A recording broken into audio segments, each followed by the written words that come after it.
assignment. On this edition, a special report, Osama bin Laden fanning the flames of history. What long-standing grievances, real or perceived, motivate bin Laden and his followers? Why does some of that resentment and hatred date back hundreds of years? And was the fuse of the terrible, explosive events of September the 11th lit over 1,000 years ago? Joe Schlesinger has been pondering those questions and more from his base in Toronto. That's right, Ian. It may all be ancient history, but to millions of Muslims, what happened to Islam in 1453 or even 1096 is still a burning memory. And Osama bin Laden is manipulating those memories to try to fan the flames of hatred against the West. But I get ahead of myself.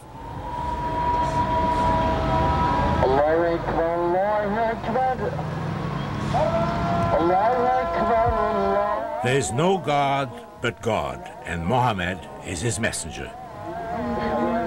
For more than 1,000 years, that cry has brought the faithful to prayer, sent armies into battle, brought peace and stability to millions on 3 continents, and was the foundation of a great civilization and empires of unprecedented glory.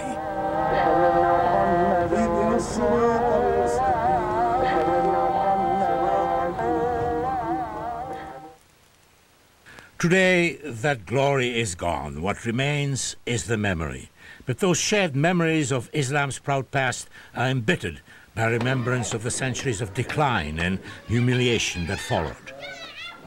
These old memories have become entangled with the miseries of the present, the helplessness of poverty, the heavy hand of authoritarian and often corrupt rulers, and foreign influences and intrusions, all experienced in different ways by hundreds of millions of Muslims. And that creates problems, because Muslims then say, what a wonderful, glorious civilization we had, and look what we've got today. And this juxtaposition makes people uneasy, it makes people angry, it makes people frustrated. And I believe this juxtaposition carries the seeds for people like Osama bin Laden, who can come and then exploit this. They are trying to stir up an explosion of hate against the West, the US and Israel in particular, by using the resentments of history. Let the whole world know that we shall never accept that the tragedy of Andalusia would be repeated in Palestine. Andalusia, the glory of southern Spain and battlefield of faiths.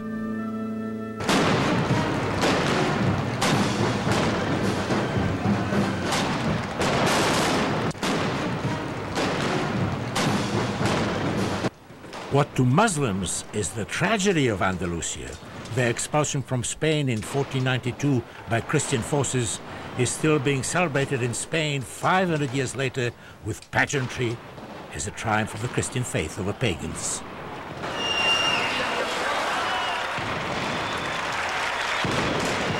But what the hoisting of the cross over Andalusia did then was to sweep away the religious tolerance of its Muslim rulers and replace it with the Catholic version of the kind of intolerance bin Laden and Afghanistan's Taliban stand for now, the cruelties of the infamous Spanish Inquisition.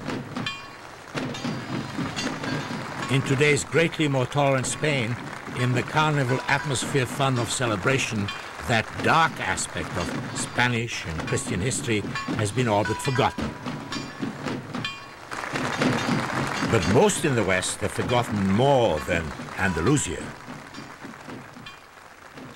This crusade,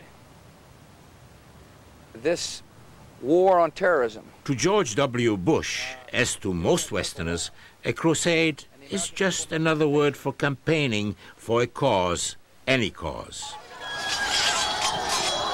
But to Muslim ears, the word crusade still has its original meaning, the military campaigns that for 200 years tried to wrest Jerusalem and the Holy Land from the hands of Muslims. To Christians, the Crusades were a noble struggle. To Muslims, they were campaigns of terror.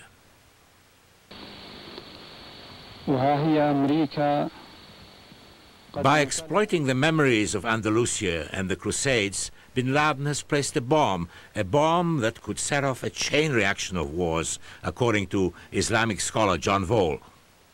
It's a very dangerous bomb in the streets of Lahore and Islamabad, in Pakistan in particular, but also in Jakarta and elsewhere.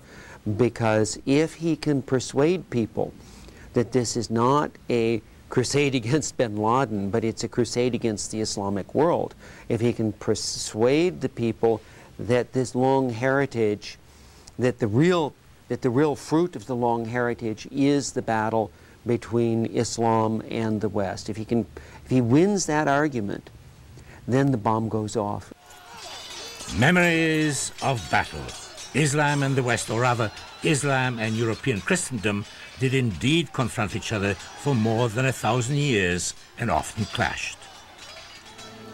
It started right from the moment Muhammad and his followers burst out of the Arabian desert almost 1,500 years ago with the sword in one hand and the Quran in the other.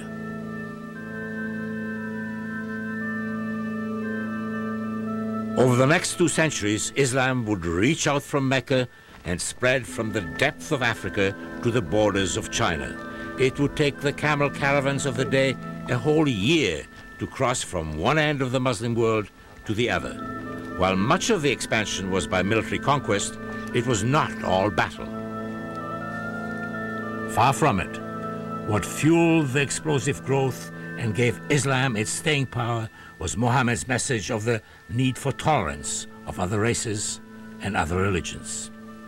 The last message of the Prophet, the last message before he died, that there is no Arab or non-Arab, no black or white. You're only differentiated by your goodness, how good you are and how well you behave. A remarkable message. Remember, this is coming in the 7th century. Allahu Akbar. It's not that Muslims were always paragons of tolerance any more than all Christians heeded Christ's message of love. The word assassin, for instance, comes to us from the name of a Muslim sect of the Middle Ages whose members considered the murder of opponents a sacred religious duty.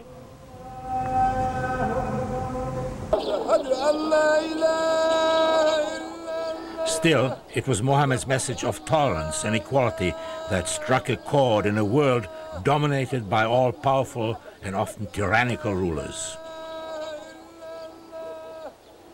But there was also another, more worldly element to Islam's success, its open borders. It opens up what had been a divided world into a single common economic market, so that within 2 centuries of the time of the Prophet, you had a real encouragement of trade and economic productivity from Central Asia all the way to the Iberian Peninsula in Spain. On Islam's pillars of strict submission to God's justice, combined with the freedoms of egalitarianism, tolerance and trade, a new civilization was built. In today's terms, the Muslim world, you could say, was a multicultural, globalized and sophisticated society. And Islamic Spain was for centuries one of its pearls. Here in Muslim Spain you have Jews, Christians, Muslims living side by side, their cultures interpenetrating, enriching each other for centuries. And of course you have bad periods and good periods in every civilization, but on the whole this is a remarkable civilization. And the proof is, if you look at it analytically, the proof is the libraries, the parks, the open debate, the translations of books, the love of learning. Islamic scholars made great advances in astronomy, in geography, and in mathematics. After all, the whole world now uses Arab numerals. It was the Muslims who kept the flame of knowledge alive while most of Europe was in the Dark Ages. Do you know that the library in Cordoba, one library, had more books in it than all the books of Europe put together in all the libraries of Europe?